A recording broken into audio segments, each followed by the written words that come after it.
Recém tinha saído de um abuso sexual, porque minha mãe me deu quando criança. Eu vim da cidade de Ijuí, interior do Rio Grande do Sul. Meu pai é descendente de alemão, olho claro, e eu nasci muito escurinha. Aí quando eu nasci, meu pai disse que eu não era filha dele. Minha mãe tinha 14 anos de idade, uma criança, não tinha condições financeiras de me criar e me deu para uma família. A família que era para me cuidar, o homem bonzinho, aos olhos de todos, era o que me abusava, dos 2 aos 8. As minhas memórias são entre 6 e 8 anos, então alguns flashes mais pequenininha. Nesse período, eu sofria muito já, porque quando a gente é abusada, a gente não está entendendo o que está acontecendo, até porque existiam ameaças da parte dele na época, se eu contasse para alguém. Fui contar para minha mãe só aos 21 anos, em uma crise onde eu culpei ela. Então tinha muita mágoa da minha mãe, muita mágoa do meu pai. Aos 8 anos, a minha mãe de criação viu esse homem me abusando. E eu amava muito ela, era uma professora de português lá em Juí. E ela cuidava com muito amor de mim, sabe? Eu via nela uma mãe. Só que ela não poderia continuar me mantendo lá por causa dos abusos dele. Porque ela viu e me devolveu para minha mãe, só que não contou nada para ela. Antigamente as pessoas ficavam casadas, né? Não se separavam por nada. Então, ela não poderia se separar daquele homem porque ela tinha construído uma vida com ele.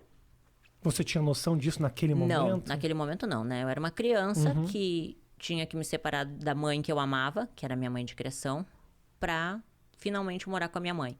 Só que minha mãe era uma criança. Eu acredito, Rafa, hoje, que a pessoa não pode dar o que ela nunca recebeu. Se tu não recebeu amor, tu não sabe dar amor. A vida dela foi um pouco assim foi também? Um pouco, eu não vou expor muito ela, né? Okay. Mas ela passou por muitos problemas também. E aí eu me tornei uma adolescente muito rebelde. A gente não tinha amizade, eu e minha mãe.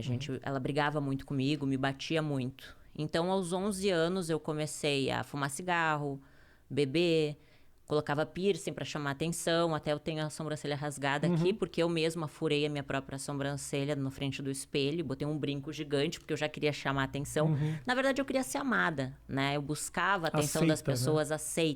Aceita. Então, com 11 anos, eu sofria isso, sabe? E eu era muito magrinha. Então, eu via as meninas gostosonas, assim, tipo, nossa, os meninos querem ficar com elas. E ninguém queria ficar comigo. E aí, eu colocava meia dentro do sutiã pra ter, sabe, peitos.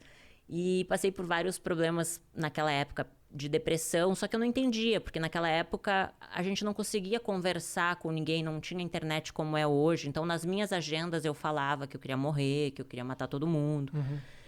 E... Só desculpa te interromper, mas... o abuso acabou da onde, assim? Só quando a minha mãe de criação viu ele me abusando sexualmente. Então teve um confronto. Isso, aí ela me deu pra minha mãe. Tá, e aí minha mãe morava em Porto Alegre. Então eu saí de Juí pra Porto Alegre pra morar com a minha mãe. Minha mãe, uma criança, né? Imagina, ela me ganhou com 14 anos. Minha mãe tinha que trabalhar muito, de manhã e de tarde, chegava muito de noite. Então a minha vida era comer miojo e salsicha. E aí, ir pro colégio sozinha e voltar sozinha. Então, ali eu me tornei muito rebelde. Porque a minha mãe queria que eu fizesse comida, limpasse a casa. Obrigações de um adulto. Sim. E ela não sabia conversar comigo. Então, ela me agredia muito. Assim, de agressões, assim, de me violentar mesmo, sabe? Com palavras também, palavras que me machucavam. Então, eu nutria muito ódio dentro de mim. Com 13 anos, eu comecei a fumar maconha. Com 14 anos, eu fugi de casa, vendi todas as minhas fitas de videogame para poder fugir de casa e peguei todos os ursos e fugi com os ursos. Aí fui para uma vila lá em Porto Alegre e a minha mãe me achou com a polícia. Daí, quando a minha mãe me achou, ela me disse, agora tu vai morar com teu pai. E eu não conhecia direito meu pai. Mas foi bom, foi um período muito bom, meu pai é uma pessoa incrível. Aí eu consegui conhecer ele de verdade, né? E acabei... tendo minha primeira relação sexual com meu meio-irmão. Porque pra mim eu não conhecia ele. Ele era filho do meu pai, um menino bonito da minha idade. A gente começou a ir pros bailes junto, bebi e acabou rolando. 13 anos mais ou menos? 14 anos. Só que assim, até então, eu nem entendia direito o que era irmão. Sabe quando a vida vai acontecendo, você é uma criança, você não tem um pai e uma mãe pra te orientar em nada. E você aprende pelas situações que te colocam. E nem valores, princípios, não existia um direcionamento. Nunca, tipo, alguém disse assim, olha, vai estudar, vai fazer uma faculdade, sabe? Não existiam esses valores. E aí, com 14 para 15 aconteceu isso. Aí, na festa de 15 anos, a minha mãe foi lá e disse, filha, eu te amo, volta pra casa. E eu amava a minha mãe, por mais que ela me batesse, ela era minha mãe, né? Claro, óbvio. E aí, quando eu fui morar com a minha mãe de volta, eu tava no colégio. Um lencinho pra mim aí, ô Matheus. Aí eu tava no colégio e conheci o pai do meu filho. Uhum. E aí na família dele eu vi a família que eu não tinha.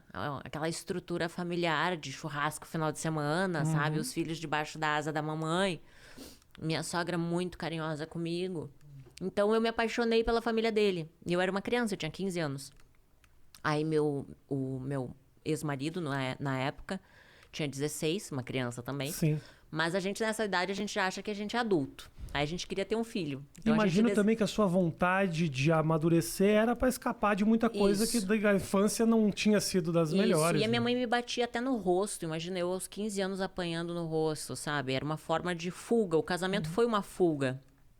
E aí eu me casei achando assim, bom, agora eu vou ter minha casa, vou ter minha família, né? Vou ter o meu filho, vai ser para sempre. Só que quando eu me casei, eu era uma criança. Então eu morava com a minha sogra e foi maravilhoso. Aos 21 anos, quando a gente foi morar sozinho, eu e ele, a gente comprou um apartamento, eu me vi uma criança cuidando de outra criança, mimada, porque minha sogra me mimava, eu não sabia cuidar da casa. Então eu brigava por causa de um copo de água na pia, uma toalha em cima da cama, sabe? Então, nosso casamento virou um inferno, porque eu não sabia ser uma boa esposa, eu não sabia. Pô, Eu tinha... difícil, você era uma criança. Eu era uma criança. E aí, aos 21 anos, só que ali, Rafa, a ambição cresceu dentro de mim. Porque eu comecei a ver as pessoas... Sabe quando você começa a ver o mundo? Pô, a pessoa tem carro. Eu quero ter um carro, sabe?